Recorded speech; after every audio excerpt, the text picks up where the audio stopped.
Coming up next on The Voice of Alabama Politics, our guest today is John Rice, president of the Foundation for Limited Government. Also, the V-Team takes a look at the big pay raise for Education Superintendent Tommy Bice. And we reveal the plot inside the AG's office that might allow Mike Hubbard to escape justice.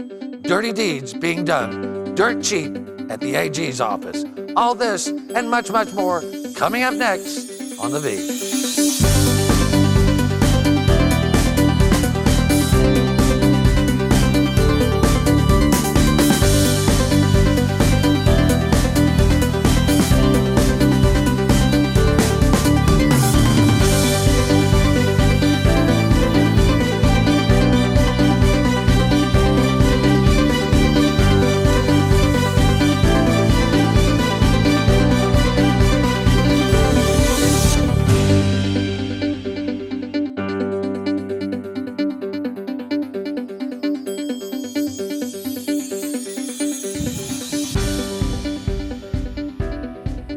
Welcome to The Voice of Alabama Politics, where we tackle the tough issues so you have the hard facts.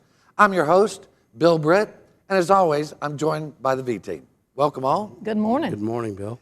Jack, nice to have you on the first segment this week. Well, thank you. Charlana is out of town this week doing her regular job, which is harassing prosecutors. Being a lawyer. Being a lawyer. We'll miss her. This week, Tommy Bice, the state's superintendent of education, got a $1,000 a week raise. What do you say to that, Claire?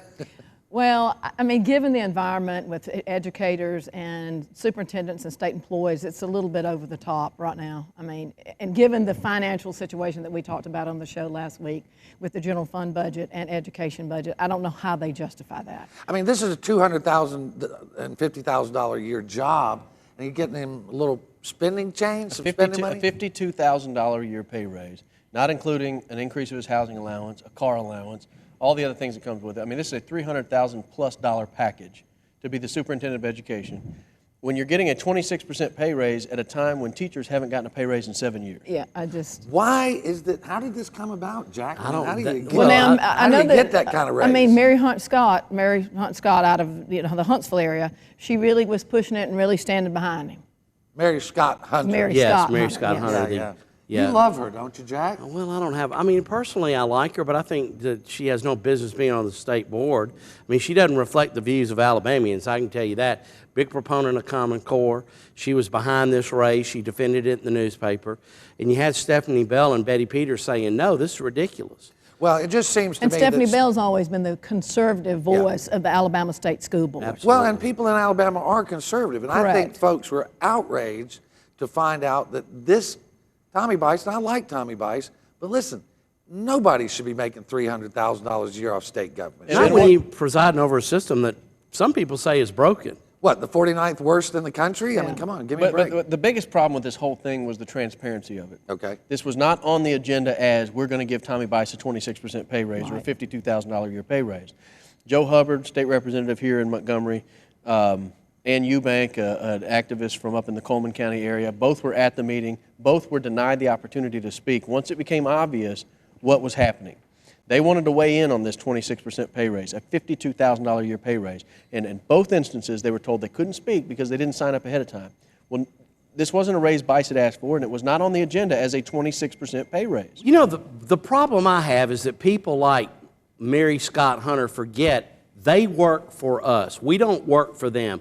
We elect them, we pay them, and they better listen to us. And when a citizen comes to complain at a public forum and is denied that opportunity, that is wrong. Well, not only that, this is a hubris, especially in this Common Core issue, and that's frankly what this is all about. Sure it is. Tommy Bice is support of Common Core, and he's getting a big bonus for going around touting it on the state tour. That's what this is about. And it's the same hubris that Del Marsh and Mike Hubbard and everybody else in Republican leadership that keep killing the repeal of Common Core. And Governor Bentley has said he is against Common Core, but it won't come up for a vote as long as these clowns are in charge. Well, and you know, a new poll shows that teachers are finding this Common Core thing a problem, and they're turning against it. not only... They're kind of split, it seems like, when you Yeah, talk well, to teachers. But speaking about the tour, I've noticed that Parker, which is somewhat of a middle-of-the-road organization, is doing a big dog and pony show with Tommy Bice and Mary Scott Hunter in September to talk about education, the state of 2015 in Common Core. So they're really out there doing a big PR campaign. Parker Griffith came out this week and said if he became governor, he would make sure that Common Core is implemented. Yeah, he would veto any repeal of it. Yeah. It just sealed his fate. Bye-bye, Parker. Yeah, I mean, it's done now. Who's paying for this tour, by the way? You and me? Yeah, exactly. Why don't Probably. they go into classrooms and see what's wrong there instead of out touting what's right with education? Well, Because wait I a don't minute. think they'll find too much. I think the BEA, maybe the Business and Education Association, whatever that spinoff is that they started 2 years ago, BCA, I think they're footing the bill for this probably. No doubt Billy Canary and BCA is behind Common Core, and that's why we can't get it repealed. Absolutely. Well, let's move on to the next subject. The governor held a watermelon social this week for the press corps, in which he gave everybody in the press corps a watermelon that he grew. He had a big 50-pound watermelon there on display. It was a wonderful watermelon we had. But he also said that he was not going to be a caretaker governor. He said he was going to be proactive. He was going to get more done in his next 4 years than he got done in this 4 years. What do you think, Claire? Well, I think that's music to my ears. I think that sounds great. I think he has shown, he's taken steps. He's got a new chief of staff, the former Speaker of the House, Seth Hammett, which I think was an excellent choice. And then kind of given the uncertainty, particularly in the House and maybe in the Senate and the leadership in the House, I think you'll see the governor be able to step up and be much more aggressive in his agenda, and he should have people more willing to work with him. But Mike Hubbard and Dale Marsh have run over him like he was a speed bump, haven't they? At times it's felt that way, right. that when he's expressed interest in a topic, it's like, well, so what? We've got our own agenda, Well, such as Common Core. Go back to the teacher pay raise, the budget issue last year. There have been a lot of issues where the governor has expressed an opinion, and they've kind of said, oh, yeah, well, it doesn't matter what you have to say. The governor is a good, honest man, and they take advantage of him, don't they, Jack? Well, I think so, but I think you are going to see a more assertive Robert Bentley. He think has so. the potential in him to bow up and do what's right. I mean, I think this first term has been kind of a wait and see. Let's try to work with these people. But they've tried to sabotage him, let's face it. I don't think it's going to fly the second term at all. I mean, you're absolutely correct, try to sabotage. And you're in the media more, and we just do this on a weekly basis. But, I mean, when you get out there and talk with media folks that have covered governor after governor after governor in the state of Alabama, his first 4 years were very passive for a traditional governor, and everything always ran from the 5th floor to the 7th to the governor's office. I don't think you're going to see the 5th floor running the legislative process anymore like you did the last 4 years. Well, Bentley looked healthy. He had great watermelon, and it was a fun event. We'll be back with our guest, John Rice, from the Alabama Foundation for Limited Government. You're watching The V. Stay tuned.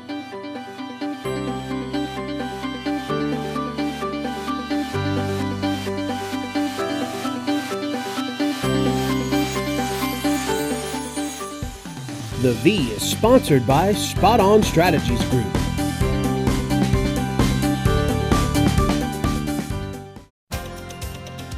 Welcome to Alabama's newest entertainment destination, Wind Creek, Wetumpka. The perfect escape for date night, a getaway with your friends, or a relaxing poolside cocktail. Whether it's a day trip to enjoy the best steak in Alabama or a romantic weekend, the finest Southern hospitality is just a short drive away. Wind Creek, Wetumpka. Find your winning moment.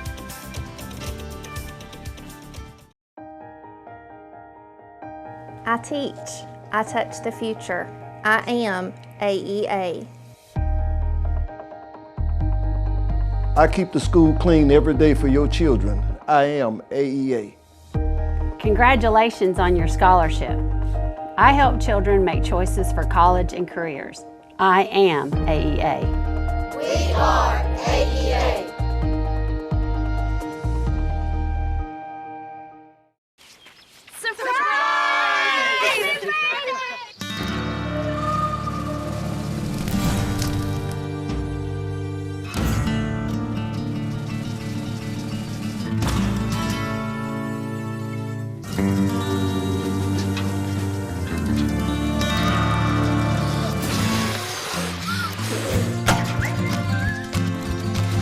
Preventing wildfires, That's all Smokey wants for his 70th birthday.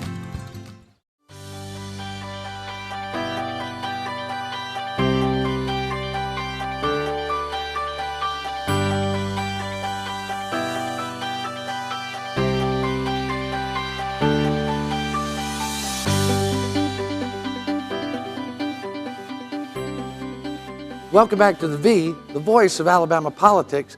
Our guest today is John Rice, president and founder of Alabama Foundation for Limited Government. John, welcome. Thank you, Bill. I appreciate the opportunity. You are known as a stalwart conservative, and you founded this organization to get some basic points across to our conservative brothers and sisters. Tell us about the foundation and its origins. Well, the origins really go back to when some of our same group was fighting against Amendment 1 in 2003, 11 years ago. And out of that, we recognized that there needs to be a coordinated effort to really explain the size and scope of government to people that have to pay for it. And so several years ago, I got a crew together and we started talking about it. And I said, I think after all these years, I'm just going to put the foundation together and tell people, hey, you really need to investigate. Just because you hear a news report doesn't make it true. Right. And it'd be better to investigate it. And we started and we just found a lot of stuff that people need to know about.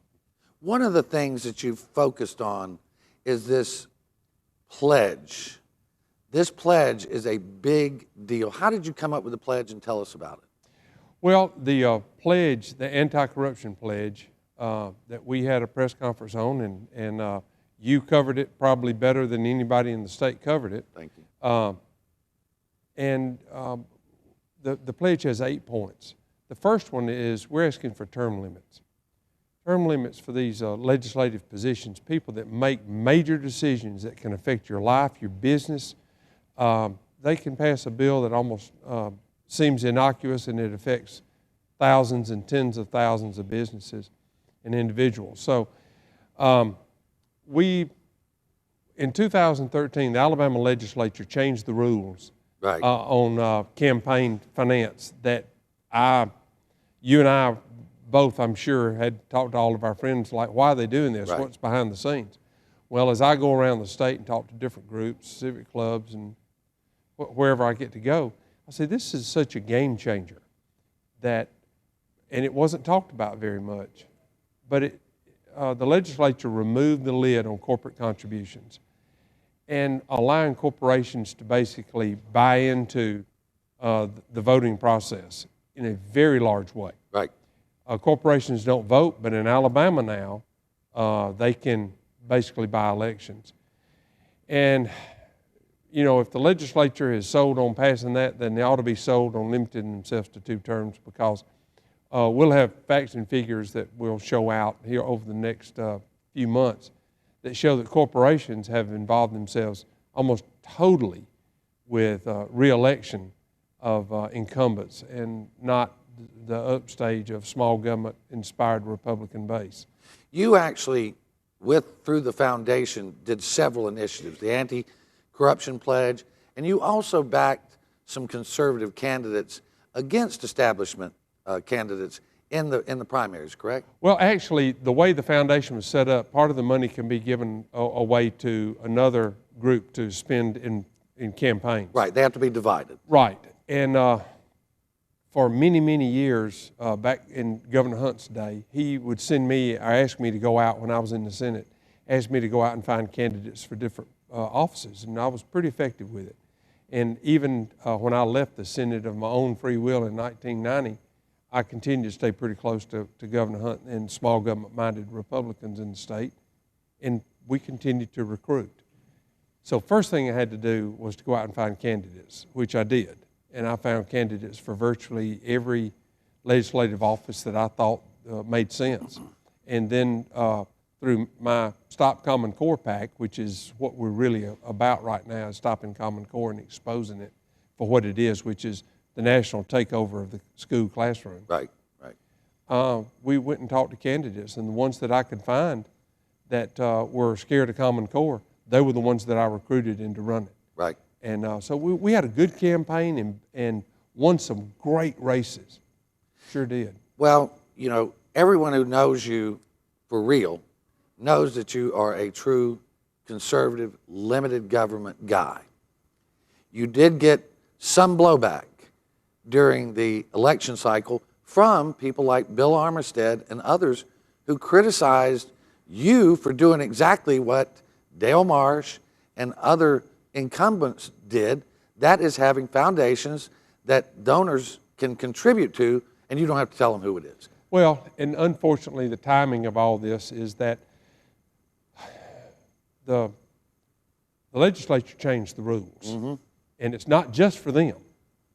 And if they're going to allow foundations to be involved at that level, then that's one of the reasons that I went ahead and formed the foundation. Said, well, if they can do it, then the common, ordinary volunteer group like we are, we can do it too. And I was able to raise money, Bill, that had I not been a foundation, nobody would have given us money. Well, what's good for the goose is good for the gander. Well, it should be, Yeah, except in Alabama politics, it doesn't. doesn't I work took a that lot way. of shots. Yeah, I did. well, we've got about a minute and a half here. I know Common Core is a big issue with you. It's been a big issue with the foundation. Tell us why you're against it and what you're doing about it. Well, basically, anything that the federal government wants to come in and tell Alabamians that they can do it better, I don't believe it. But I would agree with you on that. yeah, and I don't want to really tie it to the analogy all the time of Obamacare, but you have to because there's so much about that message that we still don't understand as the taxpayers and citizens that either have to use it, pay for it, or whatever. Well, the classroom is the same way. We have put out some pretty bright people through Alabama schools down through the years that have competed nationally and internationally for further academics as well as for jobs and business placements and all that. And to just throw all of that out because somebody like Bill Gates says, I want to sell new software programs, doesn't sound like a good idea to me. We've got some people that are helping me with the foundation that really know the intricacies of Common Core, and if people start paying attention, it's going to not only make you mad, it's going to scare you. Well, we want to thank you for your service to the state. Good luck with the foundation, and thanks for being on the V. Well, thank you for what y'all do. Our guest today has been John Rice, founder and president of the Alabama Foundation for Limited Government. You're watching the V. We'll be right back.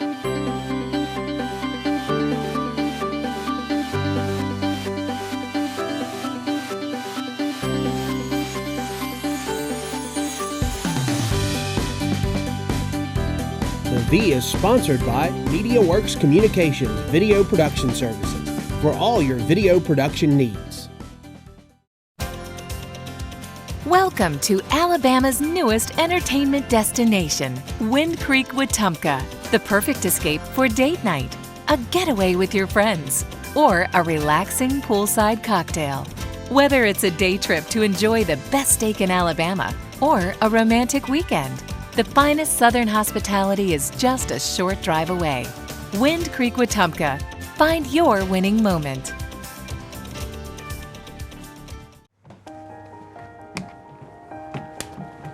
I make sure to get your kids to school and home safe every day. I am AEA.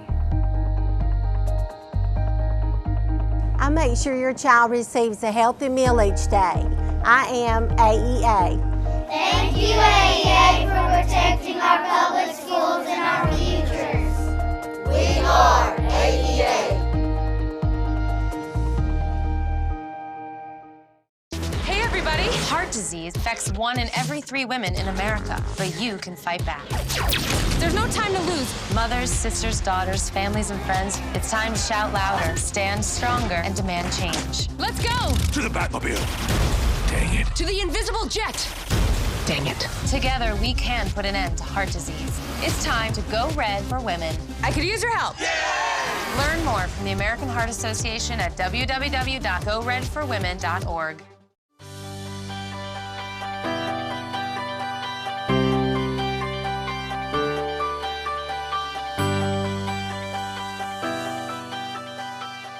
Welcome back to the V, the voice of Alabama politics.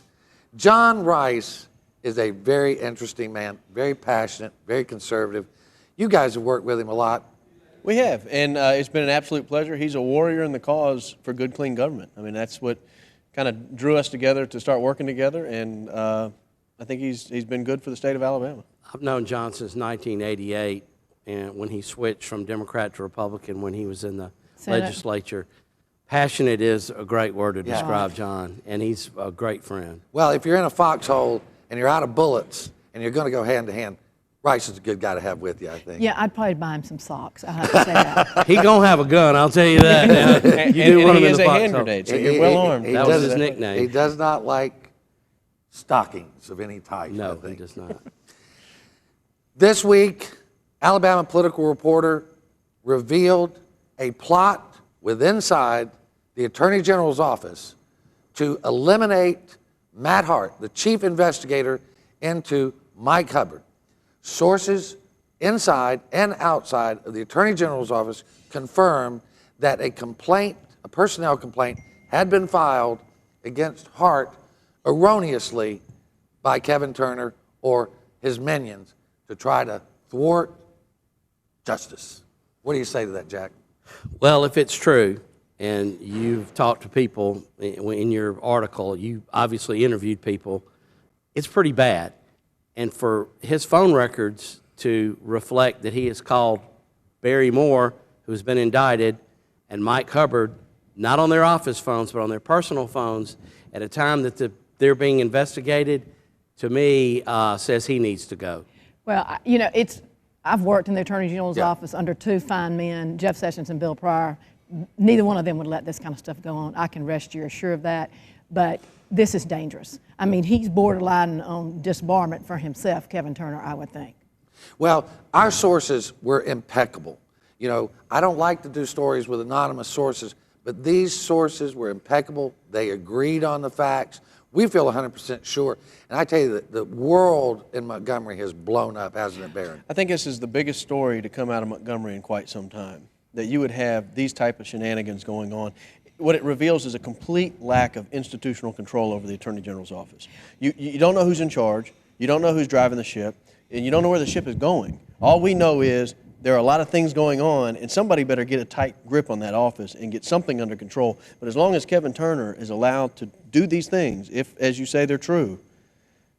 Trying to thwart an investigation of the biggest corruption scandal that's been looked into in this state in my lifetime. Yeah. Well, okay, I'm going to say it is egregious, and it is. And I will have to say, there was Jimmy Evans, and there was no rule of law. We elected Sessions and Pryor, and we've had some rule of law, and people have been following that, and it's a disappointment that Attorney General Strange would allow this type of stuff to go on under his administration. And I would say, just look back in the last 4 years. There's so many career employees and political people that have left that office, and everybody's scared. Nobody will say out publicly why, but they've all left because of Kevin Turner. Yeah.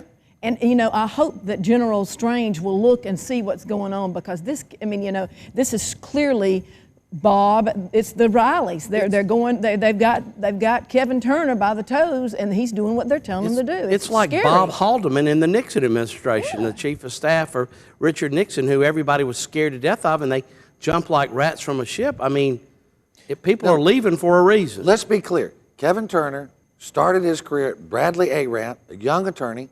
Then he became Luther Strange's body man and driver. And then Jessica Garrison was supposed to become the chief deputy, not the chief deputy, but she was supposed to become chief of staff. Chief of staff. She couldn't do it, so Turner got that job. And then when Richard Allen left, that's when Turner moved up to second in command. How does a young guy like this get that job? Well, if you look back at the history, at least the last 4 or 5 people who have held that job, it's never this sort of young, inexperienced operator. Right. I mean, it's never a young, inexperienced political operator whose last job was driving you around on a campaign. Exactly. And again, I go back to the lack of institutional control. If Kevin Turner if these things are true, and I understand there's more to this story that may be coming out in the near future, if this is true and Kevin Turner is allowed to remain in his job, it could be the biggest embarrassment to the state of Alabama, short of what's been going on over in Lee County when that comes to light. You've always had career people in second in command over there, people that really were not political. They may have come in under a Democrat or under a Republican, but they were not political people. This is clearly political, Well, and it's people dangerous. People like Richard Allen leaving, and Walter John Turner Gibbs. was there for years. He had a great I reputation. know, but really and truly, Richard Allen was the one that had kept this ship and the oar and the udder and the whole Udder. time, not the udder and the cow, the oar. The oar and the udder. Rudder, excuse me. It sailed smoothly under Sessions, Pryor, for a while under King, because the employees of that office had a respect and admiration for Richard Allen, and he was a real lawyer who followed the rule of law, and he kept them organized. This is something out of a Grisham novel, though, when the second in command is plotting to get rid of an attorney, assistant attorney general. Who's leading this the is crazy, Well, isn't something it? she just said, if I was Kevin Turner, I would be very scared, frankly. Yeah. Because as a lawyer, like Kevin Turner, if I was in the middle of this, in Kevin Turner's shoes, I'd be scared to lose not only my job, but my law license. Right, Obstruction of justice? Right. I mean, if this is all true, that's what it looks like and smells like to me. And I would be scared to death to lose my law license over that. Well, evidently he has no fear. I mean, the people over there tell me that he runs that place like a little dictator. Well, when you're fearless, you know, if you're given free reins, as apparently he's been given, you know, that's when dictatorial policies take place. Well, We've had a lot of that in the state, and we need to get rid of it. I talked to a retired circuit court judge who actually gave Van Davis, who is the special AG over the Lee County investigation, he gave him his first job, and he said, if they think they can scare off Van Davis, they don't know him like I do. He's one tough beep, oh beep. We got about 30 seconds. I mean, this is the craziest thing we have heard in a long time. Think about it. If they continue down this path and are successful, which I don't think they will be, or I hope not, given that, thank you for breaking this story, Van Davis and them, I would imagine they would go straight to the U.S. Attorney's Office, to the administration, and take it to the federal government. And then these folks that think they're in the fire, they're getting ready to be in a sizzling fire pan. I just hope to have a giant press release or press conference right before they go to the AG or the U.S. Attorney General. Listen, you've been watching The V, the voice of Alabama politics. You can catch us every day at alreporter.com and every week on your ABC affiliate throughout the state. Thank you for watching. Have a great Sunday.